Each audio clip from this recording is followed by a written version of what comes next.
ready to go. Okay, so I always got people coming in, so I just wait. Yes, should use the microphone.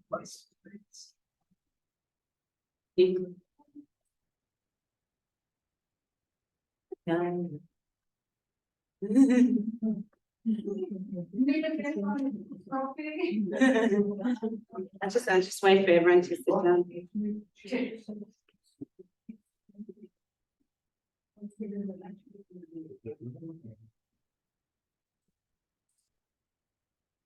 I think the recording is starting already, so I might just hello. Should I just make it start and then people just others we're going to go way over time. All right, so okay, so last week I started off, as I have every week, by saying that the talk is dedicated to the hostages, to the release of the hostages to their safe return. And thank God, over the last week, we have seen hostages returned and well and healthy. And please God, all the other hostages will be returned safely to their homes. This is the last of my talk, so we haven't seen them all returned, but please God, in the merit of the talk, the hostages will all be returned safely. Yeah, this is the pinna, this is the last talk, this is the finale, and hopefully we have got so much material to cover, hopefully we'll be able to get through it.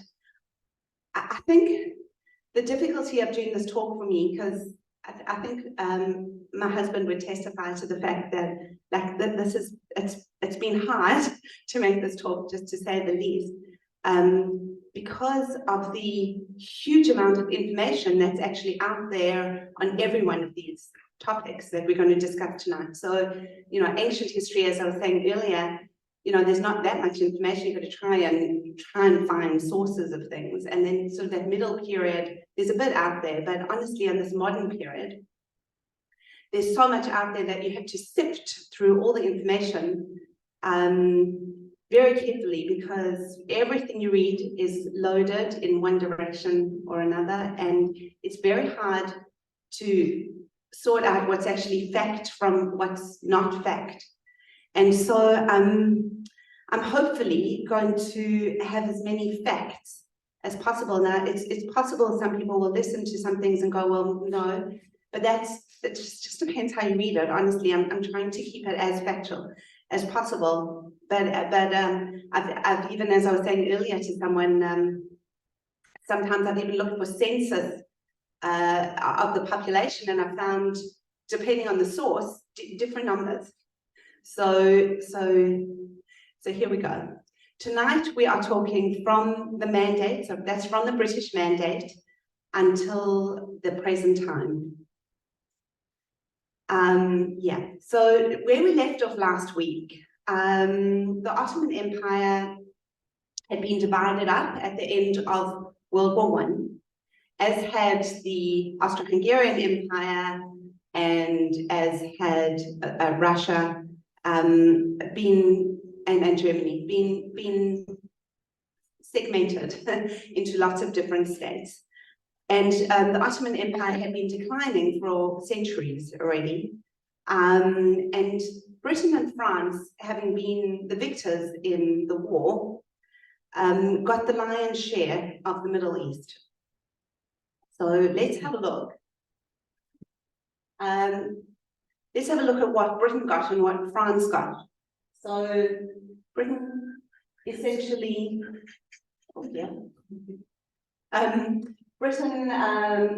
got the green bit and France got the orange bit. So France got Syria and Lebanon as a mandate, and England got Palestine, which was then one large area, and then got segmented into Palestine and Transjordan and Iraq. And it stayed as a British mandate because they didn't feel anyone was ready to rule this place yet. Britain, of course, had made promises to Jews from 1917, from the Balfour Declaration, that a Jewish homeland, that there was definitely support for a Jewish homeland in the land of Israel, in Palestine at the time, and that was, I think they had made promises to Arabs as well. So they had made promises to whoever they needed promises made to at the time. They needed some of the Arabs to help fight against the Ottomans, and so they made them promises. And I do think Lord Balfour had actually intended for Palestine, as we know, the Israel part of Palestine, to be a Jewish homeland, but who knows? We won't know. And in the beginning of the mandate, there was a small Jewish community in that area.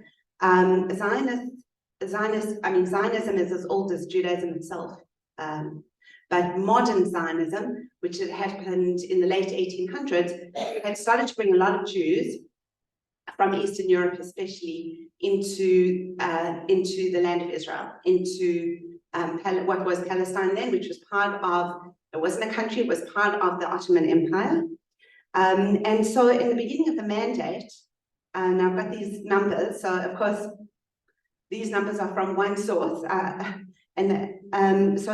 so in the beginning of the mandate, there were 83,794. I mean, they actually counted, four Jews living in Palestine, and non-Jews were 673,388. So that's at the beginning of the mandate. Now, in the 1800s, in the late 1800s, when Jews had started to come into this area, a number of Arabs from the surrounds had also come into the area. So there weren't necessarily 678,000 Arabs who had always been in that area. About 300,000 Arabs came into the area from the late 1800s, so from the surrounds, because as I said before, there was no countries. You were Arab speaking and you lived in that area, and you went where there was commerce. And now suddenly there was commercial enterprises in Palestine because it was being developed, and it hadn't been developed for many centuries. So a number of Arabs started coming there as well. So we're talking about 300,000 Arabs, and we know we have, by the time the mandate starts, 673,388. Now, as soon as the mandate starts, there's tensions between local Arabs and Jews, and lots of skirmishes break out. And we have the Hebron massacre in 1929, and the fighting between local Jews and Arabs just gets worse. And the British actually don't know what to do at this stage. The Jews feel that the British favor the Arabs feel that the British favor the Jews, and the Britain's not sure what to do, and they call in Lord Peel, who creates this Peel Commission. There's actually many commissions, but I'll talk about the Peel Commission, which we spoke about last week. And he says basically, look, it's like this. The Jews and Arabs will never live together in this area. It's never going to work. It's two completely different cultures. They will never get along. So we have to partition it. And he gives Jews this teeny, little tiny fraction of the land, and the rest of the land is for Arabs. And the Jews are not happy with this, so they reject it, but like much debate goes into this, and the Arabs reject it outright. And so the Peel Commission is a failure, and because no one's accepted it. And then basically Britain says, all right, well, if we can't sort this out, we're just going to stop Jewish immigration into this area. And this is a time when anti-Semitism is really developing big time in Europe. So we've got a really Nazis have come into power, and it looks like things are going to go badly for the Jews of Europe, and they are wanting to come out. And Britain has now said we're limiting Jewish immigration. So like only a trickle of Jews were allowed to come in. And each commission that then followed afterwards, the amount of Jews that were allowed in was going to be less and less and less.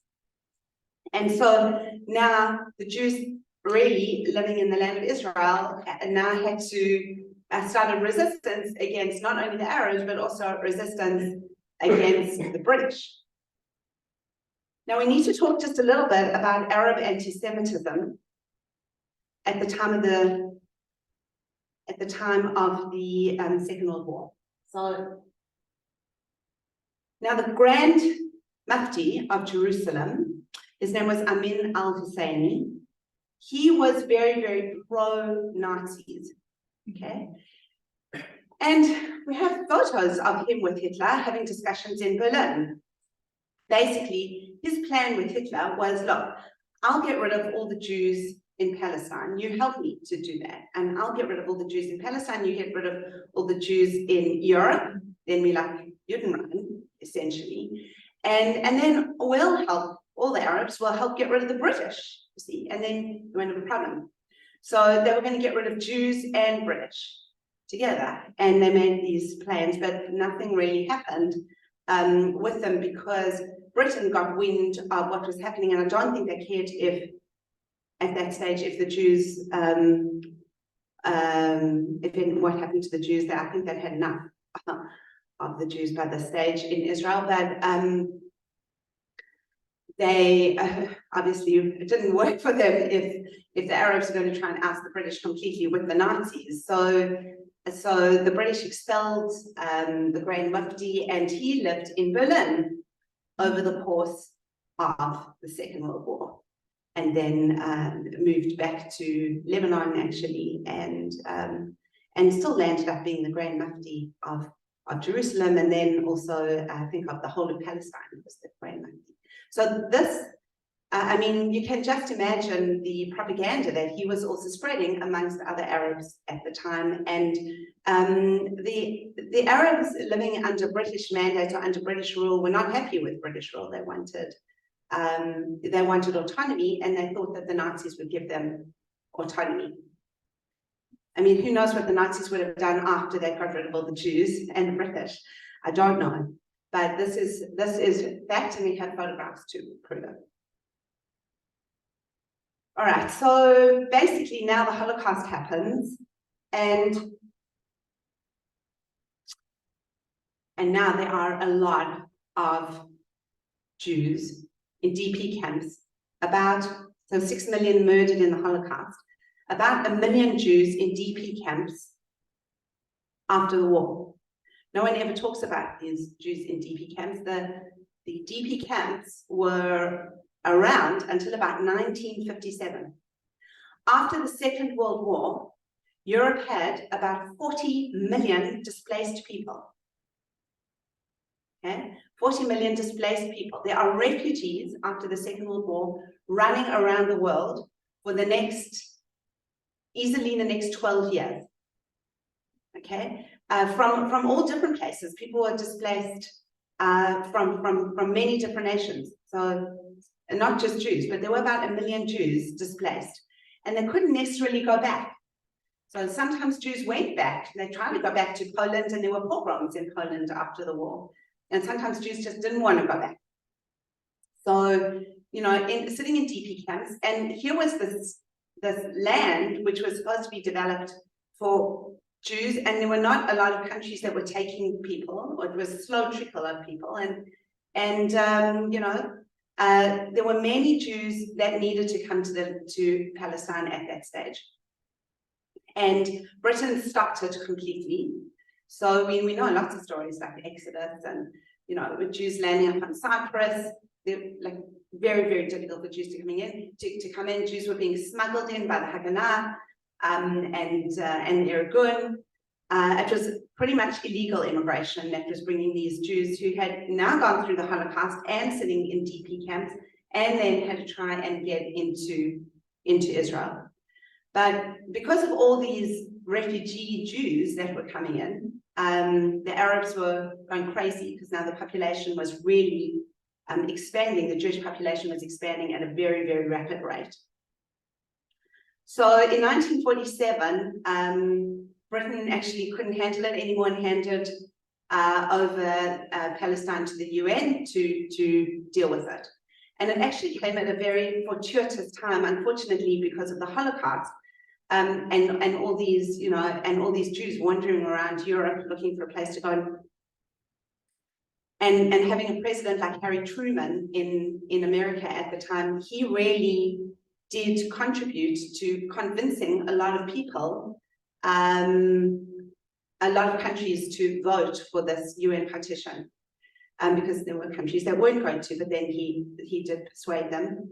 And we also had a very, very brief window in time when the Soviet Union was happy to approve of the partition. So there had been rife anti-Semitism in the Soviet Union, but for a very brief time, basically they thought, well, there are these Soviet Jews that are in Palestine. It's quite good to have them there. They're going to make this into a Soviet state, but it didn't really happen.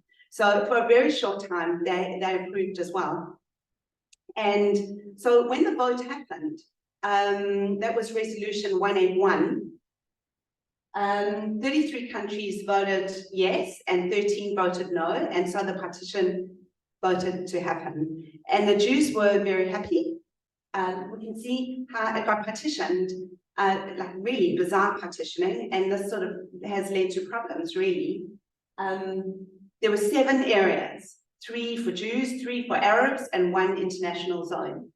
Not great. So the Jewish zone is the orange, and the Arab zone is the yellow. And but the Jews agreed. In fact, they were very happy just to have something, and the Arabs rejected it outright. We can see that the Jews in the Galil were cut off. And what then started to happen was an arms embargo started against the Jews living in Palestine, so they couldn't get arms in.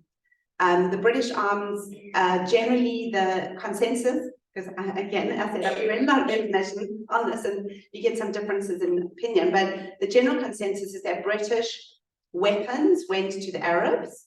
The Arabs were British trained, especially the Jordanian army had some British officers even in it, and they were certainly trained by the British, and the Egyptians had British airplanes.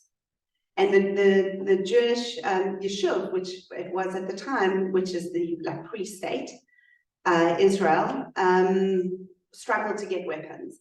And they literally had to smuggle in weapons and arms, and they got planes from Czechoslovakia.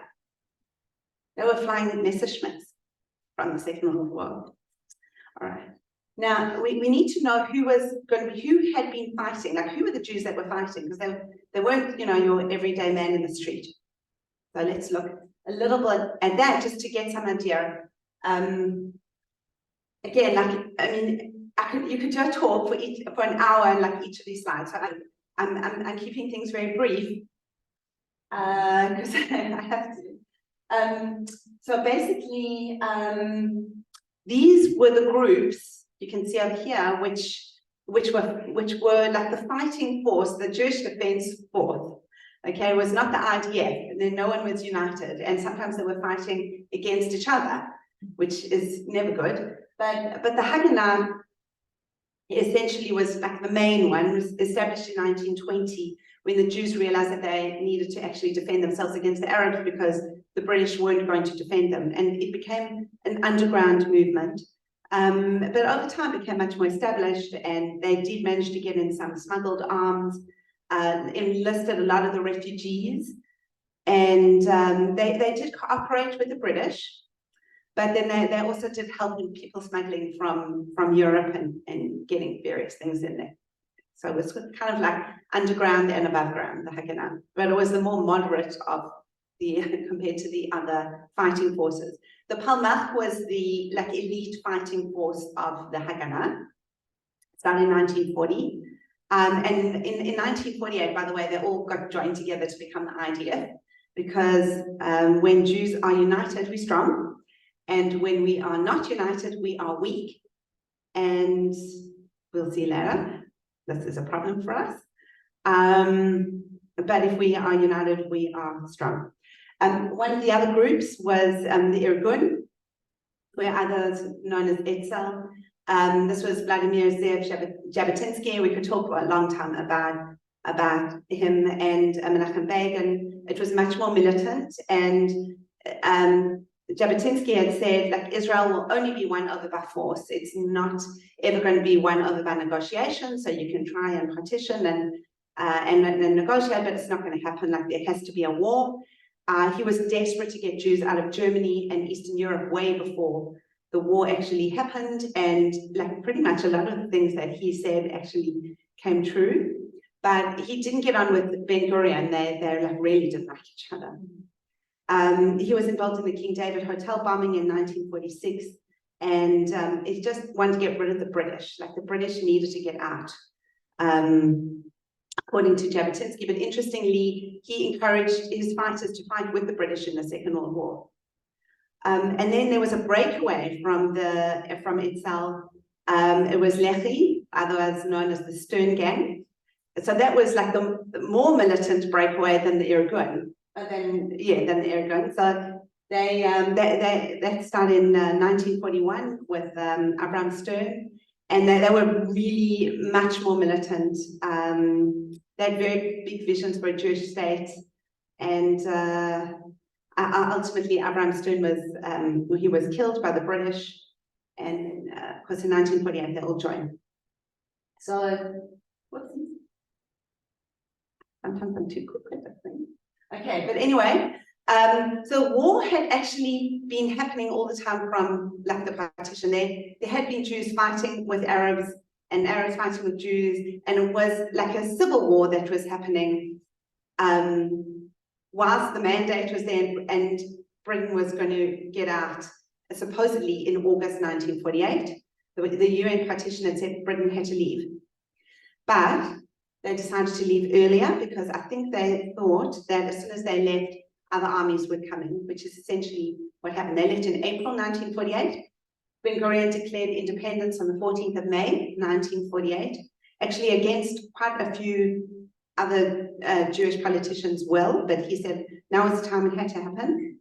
And the day after he declared independence for the State of Israel, war broke out.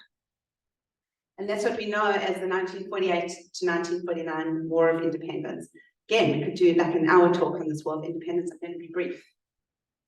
Whoops. No. War of Independence. I know it happened. Oh, spoiler alert.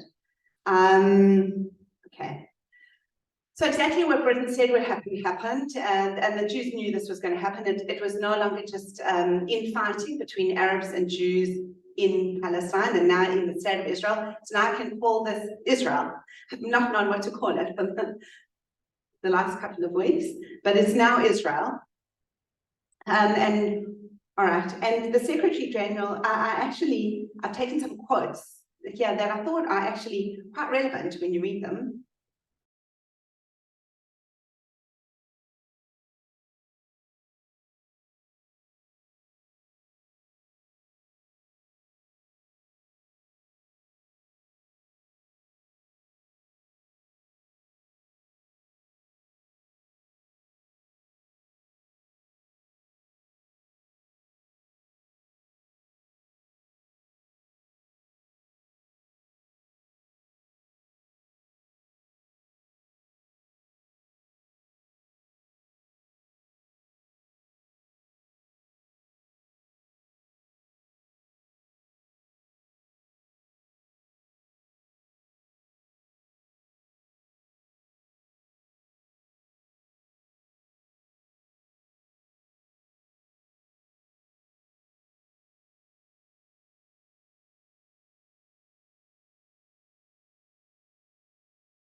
It's working now.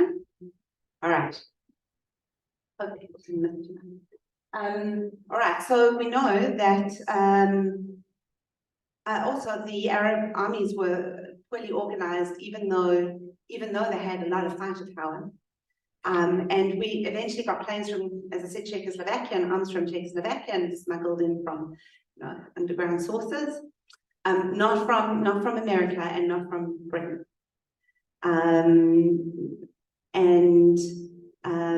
Luckily, armistice was called in 1949, and the Jews now had a bigger state than they would have had from the partition. So if you look at there's the partition, you look at the partition, and the Jewish state, there's the orange, and now it's the white.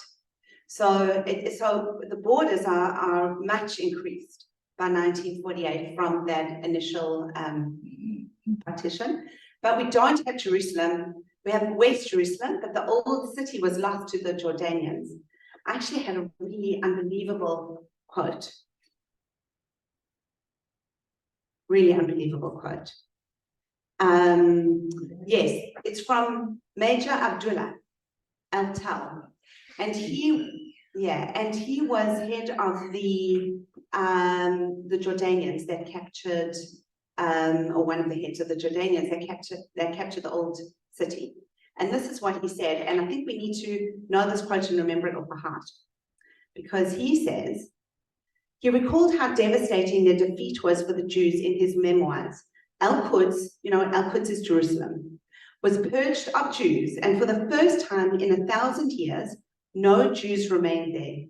He added, I have seen in this defeat of the Jews the heaviest blow rendered upon them, especially in terms of morale, since they were evicted from the Western Wall and from the Jewish quarter for the first time in 15 generations. He said that. He said that for the first time in 1,000 years, for the first time in 15 generations, there have been no Jews in the old city. He said that. We didn't say that. He said that. Okay. Now, a result of this war of independence is we now have a refugee crisis, a big refugee crisis.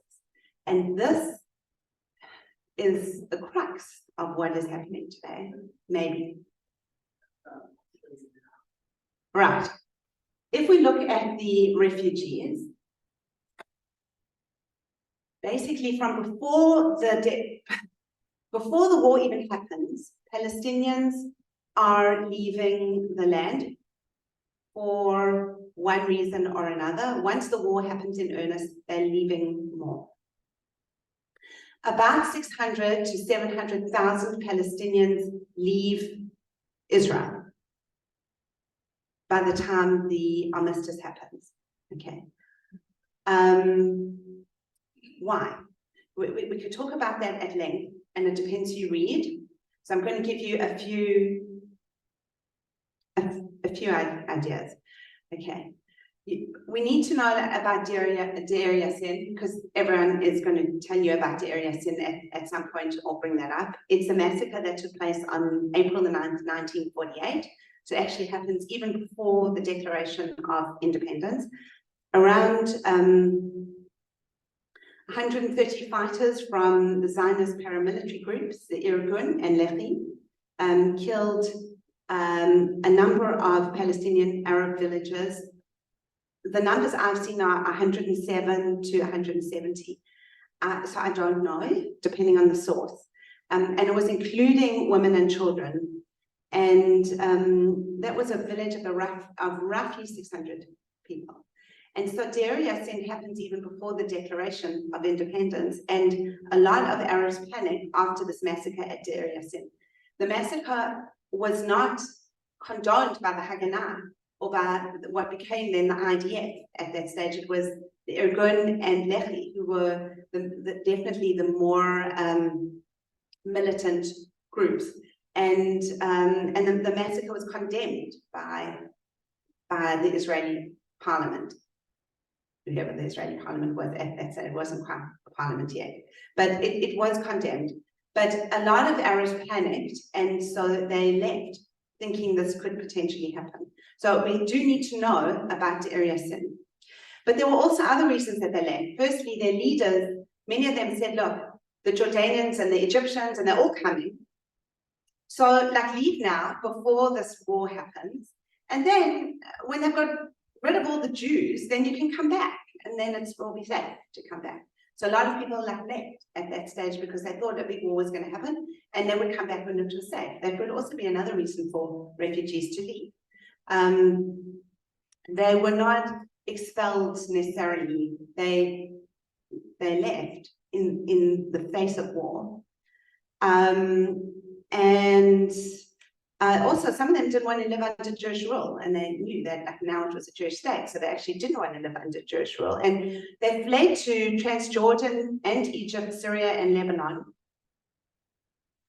There is like that little map down at the bottom is really very important. And I don't even know if you can see it, and probably the people on Zoom for sure cannot see it. But basically, you can see where those Palestinian refugee camps were situated if you look at that map. Some in Syria, some in Lebanon, some in Jordan, some in Egypt and Gaza and the West Bank. So it was everywhere. And those who stayed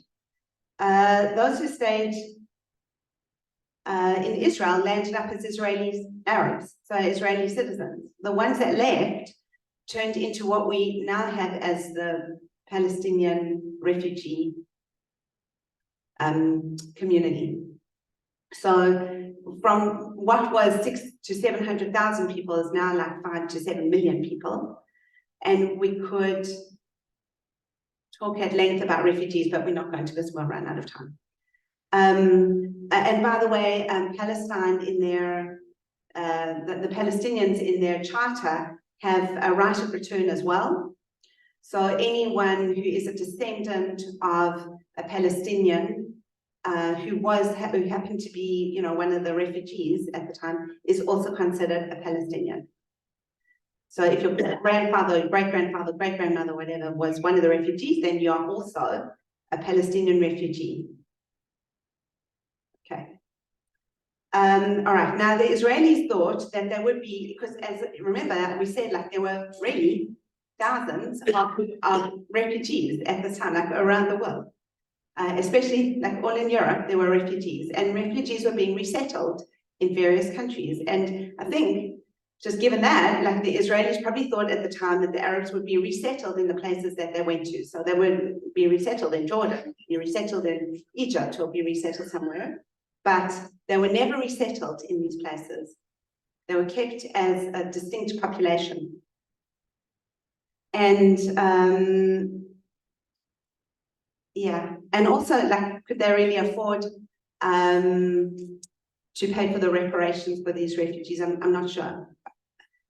But there were now like a ton of refugees. Unfortunately, what then happened as soon as, as soon as the state was declared,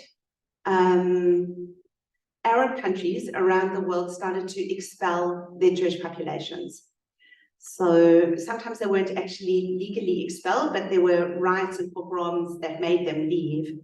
Most of them left with nothing, so they had to leave all their property behind. They sometimes left with a suitcase, sometimes not, sometimes just with their clothes on their back, fleeing. And we have between 800,000 and 1 million Jews expelled from Arab countries between 1948 and 1951. No one ever talks about these people. But those are the Jewish refugees from Arab countries. So you don't get them asking for resettlement or in anything really. But they didn't have an easy time when they came to Israel. Israel had just finished the War of Independence. They were very poor. They didn't have funding from agencies other than coming from Jewish agencies around the world who were supporting them. And these Jewish refugees that came, coming from Arab parts of the world, they were Arab speaking, mostly. From, you can see the countries there, I don't know, or people on Zoom wouldn't see it, but Morocco, Algeria, Libya, Egypt, Syria, Iraq, Yemen, and Pakistan. And vast numbers of people expelled. And these refugees got resettled in development towns. So initially they were in camps, tent camps, or corrugated iron hut camps, and then eventually they got resettled in development towns in Israel, which weren't so nice. And lots of problems in those development towns for these mostly Sephardi and Mizrahi Jews.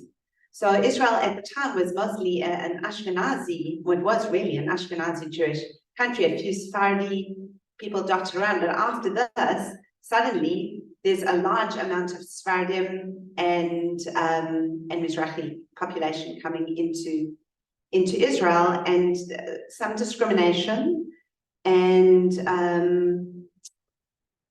had to, learn a whole new language. They were uneducated, some of them, but of course, many of them had led very good lives in Arab countries before and were quite wealthy. But then once they came to Israel, were very poor. Okay, we could talk forever about this, but we need to go to the Six-Day War. Now, there's a number of wars in between, but I'm not talking about them. I'm just talking the main ones. Six-Day War from the 5th to the 10th of June 1967, and this really changes everything. So you can see the borders of Israel after the Six-Day War. So in 6 days, Israel captured just about everything that anyone else had in the area. There's a whole Sinai Peninsula, which had belonged to Egypt, the West Bank, which had belonged to Jordan, and the Golan Heights, which had belonged to Syria, happened in 6 days. So Israel had seen, it had been happening for some time, but there were a number of Arab countries who were at their borders. There were airplanes that were poised to attack. They knew that a war was coming, like an imminent war was coming any day, and they went out first and attacked. So like they literally destroyed the Egyptian Air Force like in a day, and caught the Arab armies completely by surprise.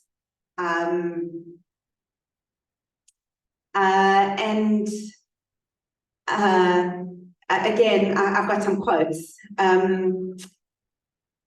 Syrian Defense Minister Hafez Assad said, "Our forces are now entirely ready not only to repulse the aggression, but to initiate the act of liberation itself and to explode the Zionist presence in the Arab homeland. The Syrian army with its finger on the trigger is united. And as a military man, I believe that the time has come to enter the battle of annihilation." And Nasser said, he was president of Egypt, "We will not accept any coexistence with Israel. Today, the issue is not the establishment of peace between the Arab states and Israel. The war with Israel is in effect since 1948. These quotes are important because you can see that they did not want peace at that time. Israel had launched a preemptive strike, which was then considered like Israel had gone and attacked first, which they did, but I think they were really at risk of annihilation at this point. We could hear from the Arab rhetoric as well that they were really at risk of annihilation. And I think that Israel, after capturing, because I've thought about this like the whole week, like, what did Israel think after this? Like, did they think that they were going to give the land back, or they weren't going to give the land? I mean, they had to give the Sinai back after the Sinai campaign, which was a previous war. Like, what did they think? Now, I don't know. But apparently, they did think that they would have to give a lot of this land back, but they would give a land swap for peace. Now they had a lot of land to swap for peace. And so they had expected within a couple of months and that there would be some sort of, there would be a phone call and it would say, all right, now we're ready to negotiate and let's talk peace for land. But unfortunately, there was an Arab delegation in Khartoum where they all got together and decided that there would be no negotiation, no peace, and no recognition of the state. So this was, you know, this is what happened after the 6 Day War. Now Israel's now inherited the Gaza Strip together with the Sinai Peninsula. Sinai Peninsula was never really going to be like too much of an issue to give back because it was kind of empty. There weren't a lot of people living in the Sinai Peninsula. Gaza was, they didn't necessarily want Gaza at that stage. And the West Bank was going to be difficult. They knew because there were a lot of Arabs living there. But of course, you can see that that's a famous picture from the 6 Day War. They managed to liberate the old city in Jerusalem, and of course we got the Kotel back, and we got all the Jewish sites back, and now we had Jerusalem, so we had a unified Jerusalem. After the 6 Day War, they annexed East Jerusalem, and they annexed the Golan Heights, which means it then got incorporated into Israel, but they didn't annex the West Bank, and they didn't annex Gaza. And there's many, like we could talk at length why they didn't. The one was that there was really large Arab populations in this area, and it would have changed the population dynamic quite dramatically. But the other thing was, you know, security. They were thinking maybe from a security perspective that it would be safer if they just occupied it, but they occupied it thinking that they'd probably give it back at that stage. So it was occupied, not annexed. That's why we have the occupied territories, which is actually changed territory. Okay, right. And okay, now next war, because there's many wars. Next war is the Yom Kippur War, and there we've got Golda Meir. And the Yom Kippur War was not a 6 days like the 6 Day War. It was a very bloody war with lots of casualties. There was an imminent attack. Israel knew that there was an imminent attack, but they didn't want to strike first because they got into big trouble from striking first in the 6 Day War. And so they didn't want to be seen as the aggressor. Also, there was a lot of intelligence coming along, and they somehow didn't necessarily trust their intelligence. In fact, Jordan had said to them, like, you're going to get attacked any day. You're going to get attacked tomorrow. You are going to get attacked tomorrow. You will be attacked tomorrow. And they didn't necessarily take heed of what Jordan was saying. They also had spies in Egypt who said they were going to get attacked, but they didn't take heed of all the warnings. And on Yom Kippur, in October 1973, in the middle of the day when people were fasting, planes flew overhead and Israel was attacked. And lots of loss of life from this war. But initially, Israel looked like really at the point of annihilation. But pretty soon they fought back. And they even managed to gain some territory. You can see they gained some Egyptian territory there. In fact, they were on their way to Cairo. And then, and I missed it because it was called.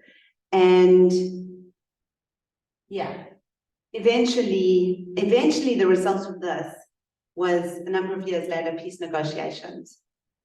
Now, when they negotiated peace with Egypt, which was actually a very successful peace, and has been, thank God.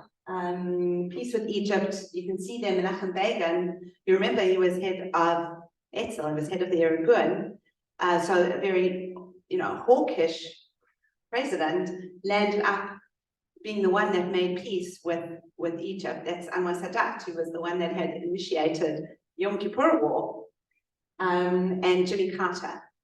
That's the Camp David Accords, was very successful peace. And Israel gave land back, so they gave the Sinai Peninsula back to Egypt. And they wanted apparently to give Gaza back, but Egypt didn't want Gaza. So why didn't Egypt want Gaza at this stage? And the reason is that I don't have a slide of it, but we need to talk about it. The Palestinian Liberation Organization and some of the other militant wings of that wanted to liberate Palestine. There were many different groups, but Fatah Fatah was the main part of the PLO, and that's Yasser Arafat. Was already active at that stage. And so there was already a feeling of nationalism amongst Palestinians and wanting to liberate the land from within, rather than relying on other nations to do this, rather than relying on Jordan or on Egypt, or, so it was going to come from within now, not from without. And it was, Gaza was already a hotbed at that stage, and Egypt just literally did not want it. So they gave Sinai back without Gaza. And then the other peace negotiations we've got there, 26th of October 1994. We can see Bill Clinton with Yitzhak Rabin and King Hussein of Jordan. And that was happening in the middle of the Oslo Accords. So Israel and Jordan made a lasting peace, and those peace agreements have been mostly very successful. Okay, right, now we need to talk about the Oslo Peace Accords. So other than the Jordanian and Israeli peace, the rest of the Oslo Peace Accords sort of failed. During this time, we have the first Intifada. I mean, we've lived through these periods, so we remember what happened during then, but the first Intifada really came about with Palestinian general disappointment with their lot in life, and that peace negotiations were not going to happen and they were not going to get their own land, and other countries were now not going to necessarily come to, surrounding Arab countries were not necessarily going to come to their assistance. And of course, you've got around that time the establishment of Hamas and the establishment of Islamic Jihad, and you've still got PLO, Fatah. So the negotiations were with the PLO, with Fatah, and Yasser Arafat, but not all Arabs were now PLO. There were also Hamas, or there were Islamic Jihad, or one of the other number of groups. And we had bus bombings and internal terror attacks on civilians that we would remember. I mean, I remember 1985, 86, 1987 and 88. I was in Israel at the time. And this resulted in the Oslo Accords, which then happened, stopped the first Intifada. Okay, but they gave the Palestinian Authority was supposed to have control of the West Bank. They divided the West Bank into 3 zones. A zone that would be like politically and security was also going to be organized by the Palestinian Authority, and then there was another zone that was going to be Israel security, Palestinian Authority, and another zone that was all Israeli. Because now, of course, we've got settlements in the West Bank and Jewish settlements in the West Bank, and so Israel needed to protect the Jewish settlements in the West Bank. And the Oslo Peace Accords honestly went backwards and forwards. Yitzhak Rabin was assassinated during this time in 4th of November 1995, and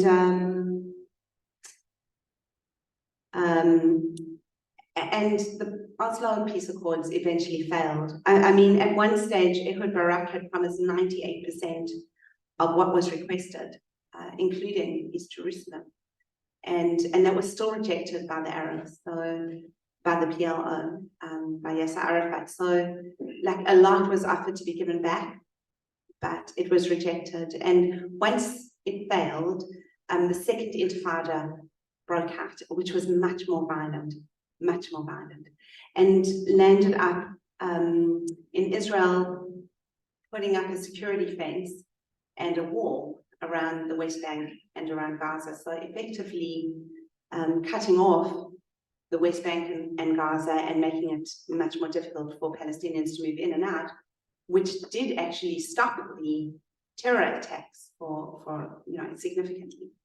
But it's like a temporary kind of solution. On the 15th of August 2005, and I remember this because it was my first year in Australia, in Melbourne, 15th of August 2005, Ariel Sharon said, look, Gaza is just getting too hard to handle. There were lots of Jewish settlements in Gaza, which were actually very successful, but they were having to be protected all the time by the Israeli army. And you know, that was put to vote, and a lot of people were really upset about Gaza being given back. But Israel literally disengaged from Gaza in 2005 and have not been politically active in Gaza at all since 2005. Okay, so Gaza has actually not been an occupied zone since 2005. Okay. It's had a blockade.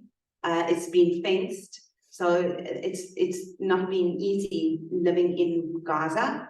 But Israel had to do that because there were weapons coming in. So it's very complex. It's very, very, very complex. Of course, the population of Gaza is now like it's a huge population in a very small area.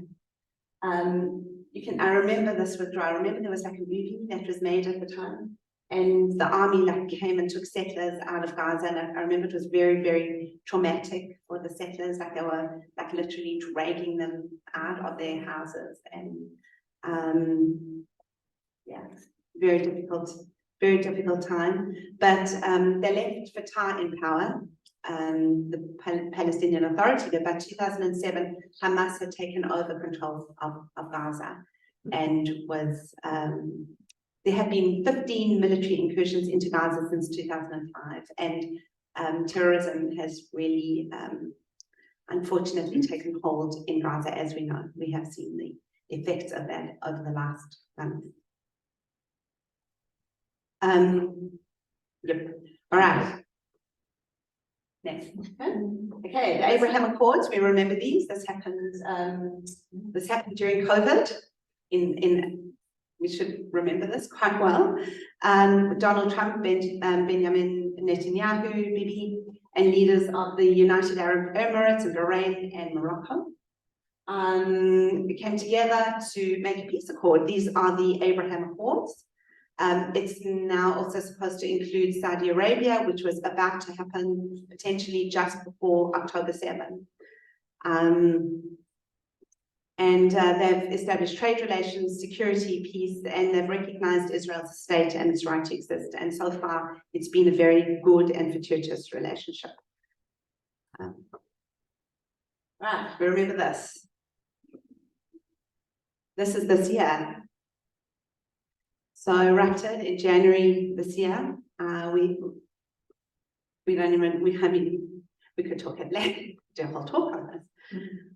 But anyway, there was obviously a new, more right-leaning government. Bibi as president again became essentially a battle between the right and the left, and which has actually always been there in Israel, but existential threat to us has kept us more unified.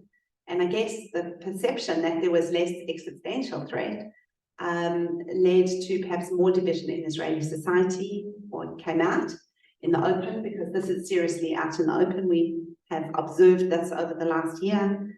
They tried to reduce the powers of the judiciary, and that led to all these protests, increase the powers of the rabbinate, and the secular left really not happy, and people took to the streets in vast numbers, as we have seen over the last year. Now, the economy was disrupted, and hate between Jewish people is never a good thing for us. And if we have learned nothing at all by anything at all in Jewish history, it's that if we are not united and we are not, if we hate each other, we are weak. We are, I think every talk I've ever given, I've said the same thing, and people just get bored by listening to it. But honestly, when we are divided, we are really weak. And when we are united, we are really strong. And an existential threat to us, unfortunately, unites us. It's like maybe the only thing that does. And we don't seem to get united by peace. We get united by people threatening us. Even in our own communities, we've seen, people really coming together from all walks of life in the Jewish community, who would have been disagreeing with each other all the time. And in Israel, people were vehemently disagreeing with each other during these protests, and then October the 7th comes along and suddenly, suddenly everyone's together and fighting for survival and fighting with each other. And Ahavat Israel, loving other people just because they're Jewish, it helps us. And hating other people for their differences in opinions is a bad thing for us. Okay, so let's have a look at us now. Israel 75 was supposed to be an awesome year for us, right? 75 years of the state of Israel. And we've still got hostages and we are still in a war. So we've got a few days of reprieve, I think. But to look at the amazing things that Israel has achieved, honestly, in its 75 years, I mean, it's a very short history of the modern state. And look at what has been achieved. All those refugees that flooded in, people coming straight out of the Holocaust, got settled, an army was established, a really strong army. The buildings, the history, the archaeology, medicine, science, literature, commerce, yeshivas, the programs of all the students going to Israel, and tourism, the universities, I have a list of all the incredible accomplishments every year. Actually, if you want to read it, I do have it here. But the list really goes on. Things that we know, that we use every day, ways, computer microchips,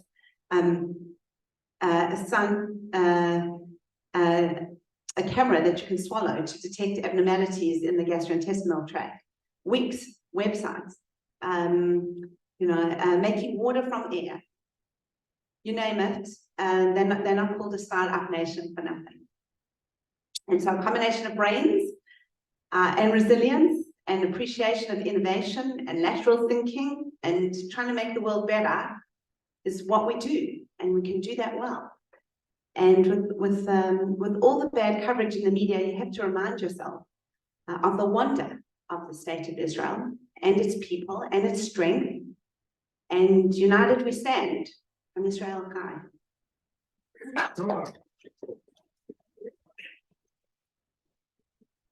And we should start the recording.